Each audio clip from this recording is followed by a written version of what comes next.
Okay, Junior just walked in the house as soon as I took the camera out. We were talking about this. As you can see, I got the protein skimmer out because it's right here. Okay, this is a 20 long. That's a 10 gallon. This tank is 2 inches wider, which becomes a problem. And it is, I know it's 30 inches long. Sorry about the shaky cam. It's 30 1/4 inches long. This tank is 20 inches long. Well, I don't have it lined up. It's 20 inches long. So, if I put the tank this sidewall exactly the way you see it, lined up with the door, it'll come to this beam. Because everything to this side of the tank we do not have to service, which is the pump. Okay? I took the protein skimmer from the outside, so Junior had to reach into the side, put it on the inside, so it's actually in line with the door now. Makes it actually easier. Which is this. Problem is, the tank doesn't fit. Okay? It won't fit inside this lid. We're 1/2 inch off. So, which kind of stinks because I already painted the thing. So what we're going to do is, we're going to raise up the tank. It's actually going to be about 1/4 inch higher than here, but we're just going to run 2x4 setup, standing up, basically, through there. I'll come here with my air finishing nailer. I'm actually going to make it look like an H, so I'm going to have a beam this way standing up, beam that way standing up, because I only need the end of the tank supported. Then I'm going to run one down the center, possibly, or one on each side, it doesn't matter to me. Hit them with the hand nailer so the boards can't have a collapse. Nothing's going to move. This is coming out. Doesn't do anything. Like I said, see? Does absolutely, positively nothing. It doesn't touch the tank. So I'm going to put that in there. I actually wasn't going to do this, but I changed my mind back. This hose here, like I said, I have 90s coming, so it's going to come down 90. We're going to lay it nicely across the tank. Have a 90 here. Let the pump stand up. This chamber here is 5 inches. The pump is only 3. So me and Junior came to the conclusion, let's leave it 5 inches, because if this pump burns out, I don't know what the configuration of the next pump's going to be. And let's just leave it at the 5 inches. Okay? Plus, I know this actual number works. Maybe if I shrink it down, it won't have enough to get going in the beginning. It'll suck dry and won't get past the plates. I really don't know. But after talking to the guy today, I don't need 2 chambers. I need a low one, a high one. This gap here, which they have at 7/8 of an inch, we're bringing it up to 1 inch.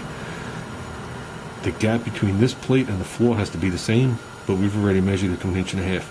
We want 0 restriction. It's basically just a bubble trap. So water can go down, the bubbles won't go down. Then come back up, and then it won't suck bubbles and cavitate. Here, we got that box set up. Basically what we're doing is when you're making a new chamber with the same setup as this. So the water's going to come in basically where you see it, give or take. I'm going to adjust it. It's not going to go into a box. It's going to have a sock on it. It's going to be in a chamber that's, I think, 5 and...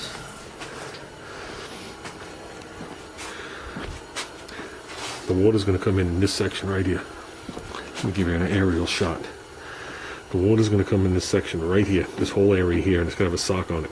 It's going to be resting on here, come into it, and have a sock. Okay? The protein skimmer is sitting in there, but that's sealed. The first one is going to be 5 1/4 inches to the edge. The first plate's going to be touching the ground. It's going to go up to 8.5 inches. So the water level has to rise to a minimum of 8.5 inches before it'll move. It's going to dump over. This one right here we have set at 9 3/4 inches. So you have 1.25 inches difference in height. That's how much I could vary the water. But when it tips over here and goes into this one, the bottom of this plate is going to be 1.5 inches off the ground. So the water's going to flow, come out. The water's naturally going to come, I'm not going to say it's going to come at a 45-degree angle, but it's going to come this way because it has to rise again. This is going to be full of rock. We're going to have Oh, I measured, I don't know if it's a 20-inch chamber, approximately. We're going to have a 17.5-inch chamber for rock at 8.5 inches tall. Okay, because that's how the water level is going to be. It's about 8.5 inches tall. Then it's going to come here. It has to go over the 8.5 inches. It's going to come down to that same 1.5-inch slit. And then this chamber here is where the pump's going to sit that you saw, and pump it back. Okay, these are just bubble traps. So, as we know, when the return comes in, it puts a crap load of bubbles there. Okay, now the bubbles would physically have to go down 8.5 inches and rise through here, get sucked down again, and rise again before it made it to the pump, which doesn't happen. Now we have the protein skimmer. If you look at it quick, you think I have it in the chamber that dumps the return in, which I don't. The can is in that chamber.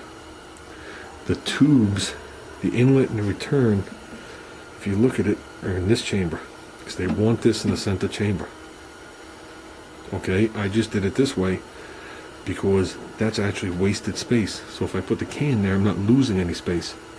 Basically what I'm gaining is me to have accessibility to it, plus if a majority of anything drips or seeps other than coming over this bracket, which you know it will, that's Murphy's Law, it'll go back in.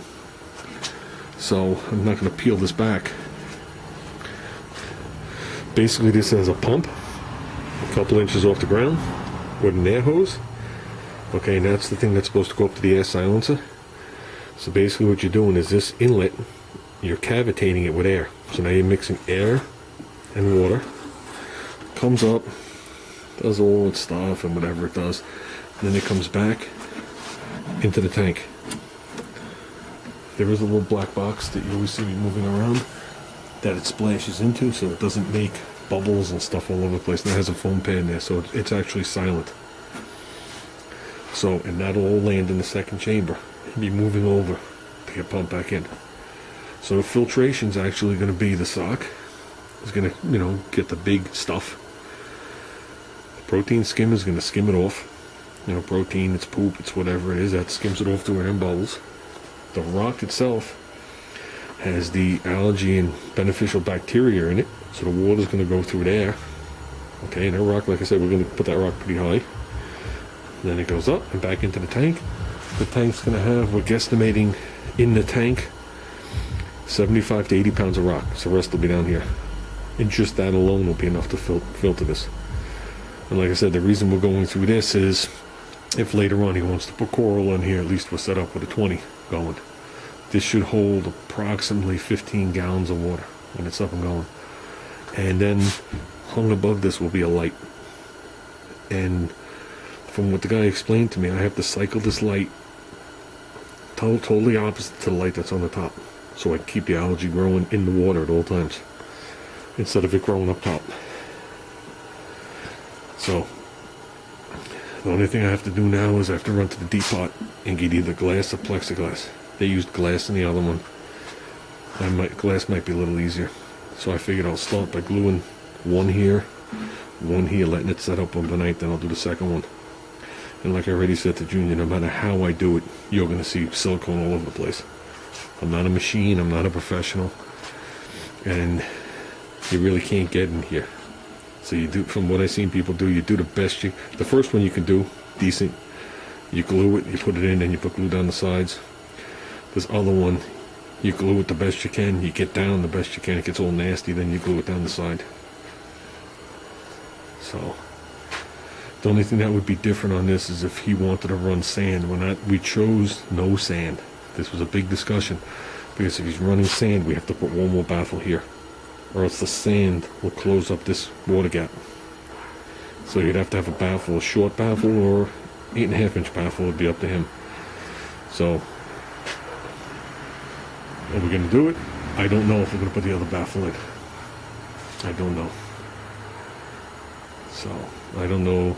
Looking at it like this, I don't know if there's enough room to put the other baffle in. I mean, I know this is flexible, but there's really, I mean, the other baffle would touch the ground. It would go up to the motor. You know what I mean? As long as it's lower than your bed of sand, it won't go back in. But we're probably not going to do it.